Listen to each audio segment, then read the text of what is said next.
Taas hirveästi. Koko ajan. Kyllä Elle oli ihan vitun hyvä kusetus. Niin Tervetuloa mukaan UMK:hon. Oh my god! Ei helvetti. Mä oon kuumottanut tätä niin paljon, hei. Tiesikö te tästä näin?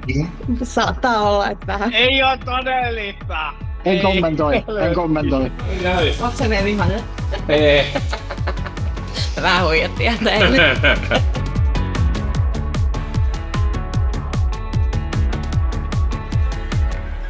Tää ei oo silleen kauhean luonnollista mulle tää vlogin tekeminen, mutta toivottavasti tästä tulee hauskaa. Mä koitan olla ainakin oma itteni tässä näin. Päästä näkemään mitä mun elämässä tapahtuu. Jee. Wow. Tässä on mun keittiössä kiteytetty mun elämä. Eikä. Ja tuli tähän nyt. Sä oot artisti ja sit kans tosi vahvasti biisintekijä. Niin mistä kaikki on lähtenyt liikkeelle? Mä aloitin soittaa rumpuja alun perin 8-vuotiaana. Mun faija osti mulle käytetyt rummut. Sitten mä tajusin siinä aika nopeasti, että niillä on vähän vaikea tehdä biisejä. Meillä oli kaikki bändejä heti perustettu, niin mä haluaisin tehdä paljon niitä biisejä. Niin sitten Broidi opetti sit mut soittamaan skebaa ja sit piti tehdä heti alkaa tekemään biisejä. No millaisia ne on ollut ne ekat biisit, mitä sä oot tehnyt? No siis totta kai tehtiin heti niin rakkauslauluja mimmeille tietenkin. Ne oli tärkeitä.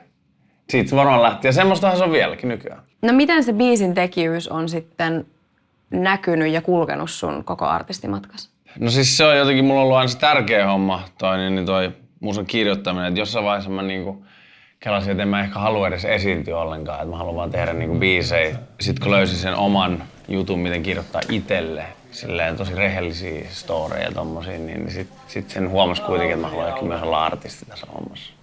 Siis mä just tänään niin kuuntelin tätä biisiä. Jotenkin mulla ei oo yleensä ollut silleen, no totta kai, jos kaikki fanit sanoo, niin ne sanoo, että tietenkin mä unohtelen sanoja aina.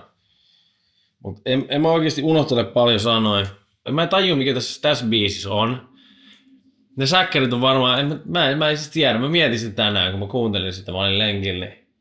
Mä en muista niitä helvetit sanoja. Okei, se on tuore biisi. Ja se tulee vielä reenaamaan, mutta siis mua kuumottaa jo nyt ihan helvetisti, että mä unohdan ne sanat siellä Nokia-arenalla. Siis mun on oikeesti vaikea kuunnella näitä lyrikoita. Mä en tiedä vieläkään mistä kertoo, mutta... Nyt mä oon kuullut kaikki biisit. Ja mä arvasin kaikista biiseistä. Kaikista paitsi yhdestä sen esittää. Jotenkin jäi eniten mieleen se biisi, mitä mä en tunnistanut artistia. Eli Goldilocks, eikö se ollut? Oli helvetin kovia biisejä. Mulla tuli siitä Viivi-biisistä, mulla tuli semmoset megakylmikset, vittu, On voimakas kappale. Kyllä meillä olisi vähän itku tullut siitä. Mä pidättelin sitä. Mä en viittinyt siinä kaikkien kameroiden edes itkeä. Sä oot sun biiseissä tosi avoin ja rehellinen ja myös herkkä. Ja teet niitä myös silleen kipeistäkin aiheista. Niin onko se sulle helppoa?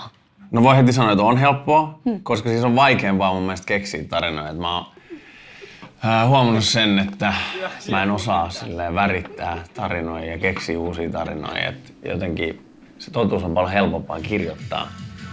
Jotenkin mä en osaa silleen kuitenkaan näyttää arjessa ehkä semmoista herkkyyttä. Niin sit mä oon löytänyt tämmöisen keinon jakaa sitä silleen, että mä laitan sen biiseihin. Millaisen vastaanoton sä oot sit saanut esimerkiksi erilaisissa ihmisryhmissä? No lähtökohtaisesti silleen tosi hyvän, että mä oon huomannut kuitenkin, että ihmiset on aika samanlaisia, vaikka ne onkin kaikki vähän erilaisia. Ihmiset pystyy samaistumaan noihin niin tunteisiin tosi hyvin. Ja sen takia just jengi on ottanut varmaan paljon niitä tatskoja ja kaikkea mun biiseistä. Et lähtökohtaisesti hyvä, mutta ehkä sit niinku, on myös semmoista, että jengi kuuntelee tyyliin vähän niinku salaa mun musaa. Et siinä on ehkä joku semmonen, että kun mies puhuu suoraan herkistä aiheista, niin siinä on jotain vielä erilaista, mitä ei niinku kehtaa ehkä sanoa, että mä kuuntelen tätä musaa. Niinku. Mut kyllä ne sit kuitenkin keikoilla tulee käymään. Miten sulle on ilmennyt se, että joku on vähän silleen salaa kuunnellut? No kyllä niin jengi laittaa ihan suoraan viestiä, että en mä oo tyyliin niin kehdannut kertoa tätä kenellekään, mutta mä kuuntelen ja oon saanut paljon niin voimaa sun musasta tolleen noin, mutta ei oo ehkä kertonut sitä kuuleilla kavereilla.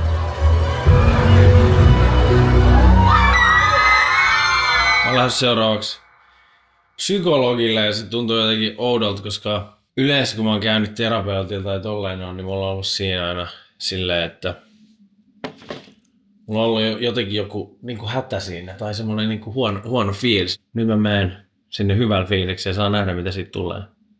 Jännittää. Se on todella outoa. Mä en selittää sinne, että joo, mulla on kaikki hyvin. Mutta ehkä se on myös niin kuin hyvä kokeilla silleen. Näytätkö sä juokset pitkälle? Noinhän menee. Nyt ollaan pajalla. Täällä on kerrankin siistiä. Mä joutuisin siivoamaan täällä, koska tänne tuli hirveästi jengiä kuvaamaan. Miten tää biisi on syntynyt? Kaikki varmaan lähti siitä, että mä haluaisin tehdä semmoisen biisin, missä on silleen ihan ok olla silleen jotenkin hukassa vähän niinku. Sitten se lähti siitä muodostumaan, että sitten siihen ehkä tuli mukaan myös semmoinen niinku kiitollisuus siitä, että on silleen frendejä, ketkä sit kun sä oot silleen hukas, niin sit on kuitenkin ne frendit siinä vieressä, kehen voi luottaa, ja nekin on ehkä vähän hukas. Se on siistiä. Haluatko te jotenkin jatkaa tätä? Ollaan yhdessä vähän hukas. Niin. Jep, kyllä. Ehkä se on ihan ok. Vaikka kaikki me ollaan niinku omalla tavallamme hukassa. Jep, kyllä. Ja se on ihan fine. Niin ja siis mun mielestä on tosi vapauttavaa siis olla välillä silleen sekaisin hukassa. Meillä on hienompi kamera kuin sulla. Tervetuloa keikkapakuun. Nyt lähdetään Espooseen keikalle. Jee! Pirteää porukkaa kerrankin. No niin, mennään kattoo fänejä tähän näin. No niin, hei, mä kuvaan tällaista dokumenttia.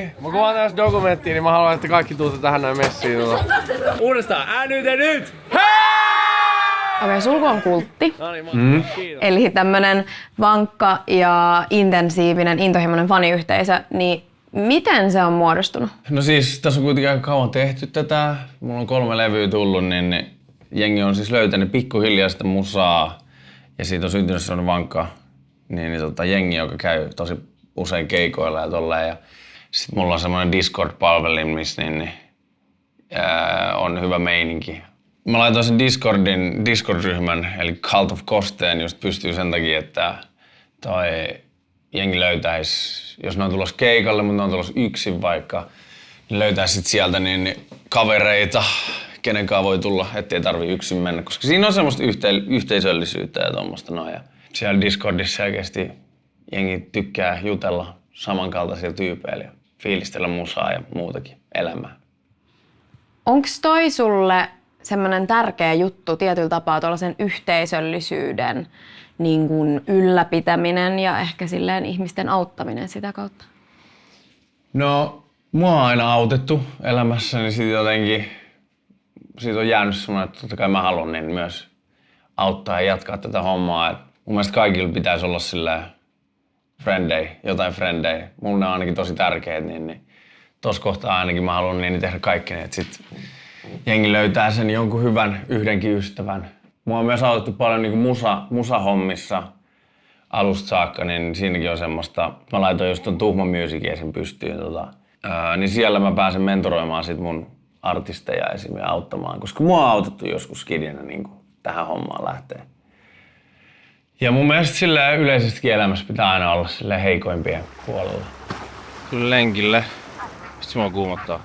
Mä joskus skidinä menin porukoitten kanssa johonkin tälle rannalle ja sit siellä oli joutsenia ja ne alkoi sihiseen ne joutsenet mulle ihan helvetisti ja sit mä lähdin sit pois. Mä en tykännyt siitä sanoa, että tyhmät akuankat. Mutta kyllä mä tykkään kaikista akuankoista. Mä tykkään kaikista eläimistä paljon. Tuli mieleen, että mulla on tämmönen paikka niin kuin puhua tämmöisistä kaikista asioista ja paikka esimerkiksi kiittää jotain jengiä sillä.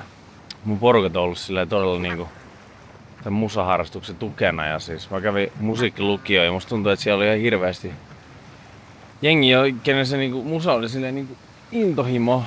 Sitten kuitenkin niinku musta tuntuu, että kaikilla oli semmonen plan B ja kaikki halusi niinku mennä johonkin hakea lukion jälkeen johonkin oikeaan ammattiin ja tolleen, eikä edes ajatella sitä, että tästä voisi tulla se ammatti.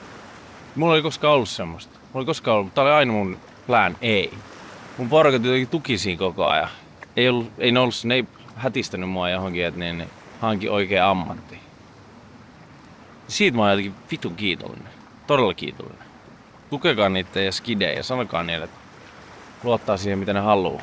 Kiittäkää niitä oikeita tyyppejä, jotka teitä tukevat. Niin. Terve.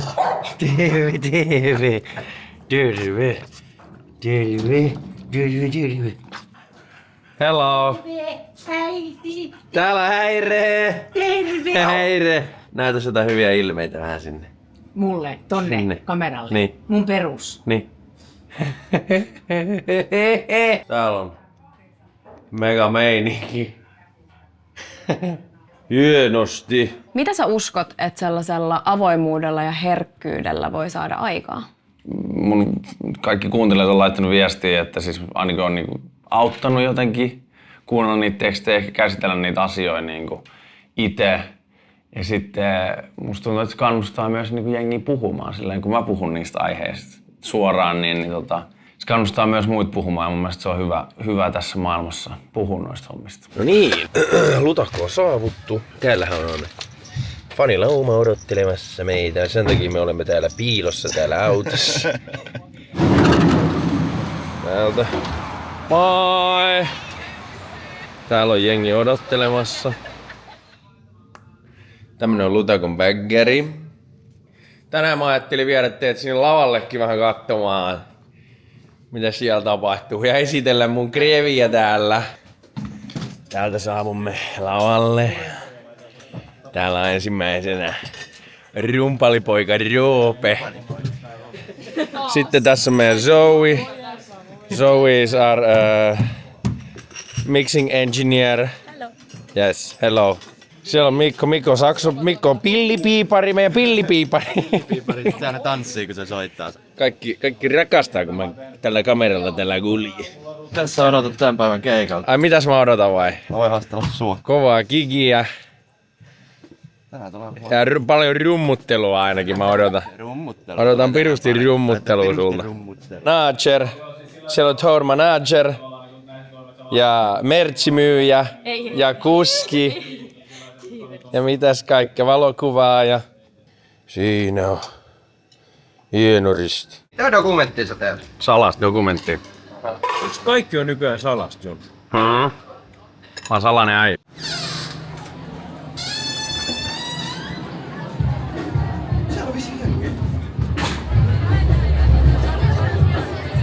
Se olisi kohta lavalle. Tässäkin iskee aina tää hirveä brillinki tässä näin.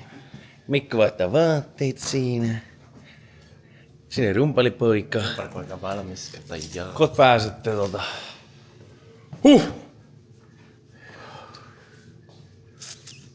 Hyvä tulee. Täysultakko, jee.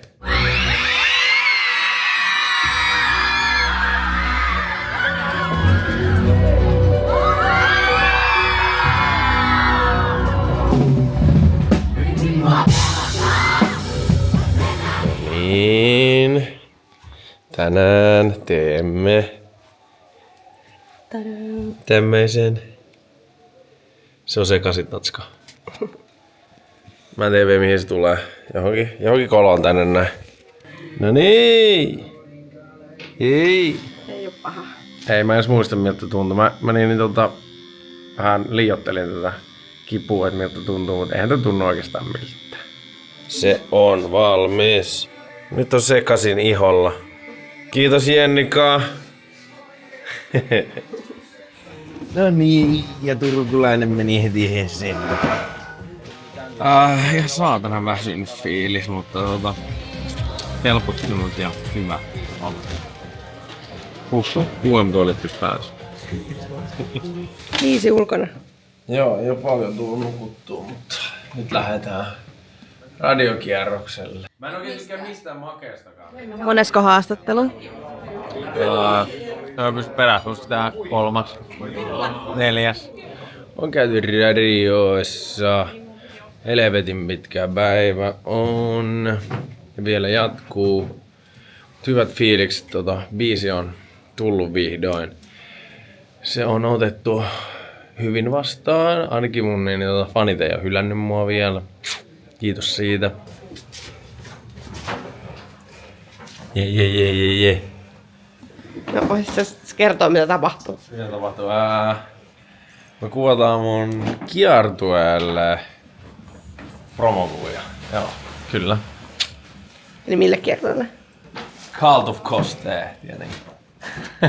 Joka on... Eilen keksit siitä nimi tää kiertueelle. Siis kun tällä mennään UMK. Mitkä on tämän hetken tunnelmat?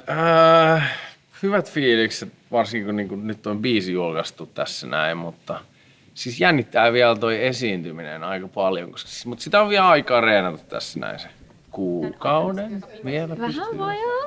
Niin, vähän vajaa kuukauden. Mutta siis vieläkään en muistanut näkään sanoja. Niin se oli se sun kuumotus Niin, tässä. kyllä. Mitä enemmän sitä kuumotan, niin näköjään huonommaksi menee koko Kyllä ajan. ne muistuu. Siis mä en edelleenkään ymmärrä, mikä tässä biisissä on se, niin kuin, mä en muista näin. Mitä te toivotte, että ihmiset saa tästä biisistä? Mä tykkään siitä, että on sillä rehellisesti avautuu omista jutuistaan, niin sitten muutkin tajuu sen, että sä et ole yksin niiden asioiden kanssa. Että jos sulla on tuommoista fiilistä, niin pääsee siitä kanssa sit itse niinku puhumaan ja tajuu sen, että vau, että hei. Ja sitten mä toivon, että kaikilla on kuitenkin se joku ystävä ja frendi, kenellä voi höpötellä noita fiiliksiä, jos on semmosia. Ihan kaikesta, mut eniten on sekaisin susta.